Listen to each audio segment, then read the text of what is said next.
যে একজন তো সৈনিক, আমি সারা জীবন ধরে যুদ্ধ করেছি আপনার আতঙ্কবাদীর বিরুদ্ধে, কখনো বন্যায়, কখনো অন্য ভূমিকম্পে, সব জায়গায়। এখন ভাই বড় হতাশ হয়ে দেখছি যে কিভাবে আমরা বাস করছি। কেন বলছি এই ফ্রাস্ট্রেশন?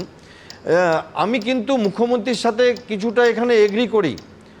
অমিত শাহ তো হোম মিনিস্টার, এত ক্ষমতা ওনার কাছে আছে, উনি জানতেন না এখানে রায়ট হবে? উনি জানতেন না কেন এই বিলটা পাস করতে গেলেন যদি ওনার ক্ষমতা না থাকে? আর যদি ওনার ক্ষমতা থাকে তাহলে সেই ক্ষমতা আমরা দেখতে পাচ্ছি না কেন? আমার এখানে বলুন, আমাদের এখানে যত অপোজিশনের লিডার আছে, কোন পার্টির আমি জানি না, আই ডোন্ট কেয়ার, আমি পলিটিক্স করি না, তারা একসাথে কেন রিজাইন করছেন না?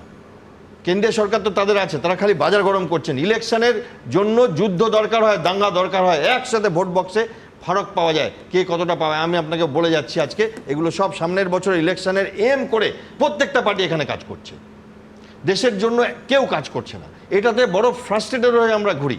হ্যাঁ, কারণ যে আমাদের কি মনে হয়, এখন বাংলাদেশের সাথে আমাদের এত বড় একটা বর্ডার, এখন বাংলাদেশের যা সিচুয়েশন, তাদের স্লিপার সেলস এখানে আছে প্রচুর, তারা অ্যাক্টিভ হবে এরপরে, তারপরে হয়তো দেখবেন আর্মিও নামলো এখানে। এটাই কি আপনারা চান যে দেশটা এরকমভাবে টুকরো টুকরো হোক?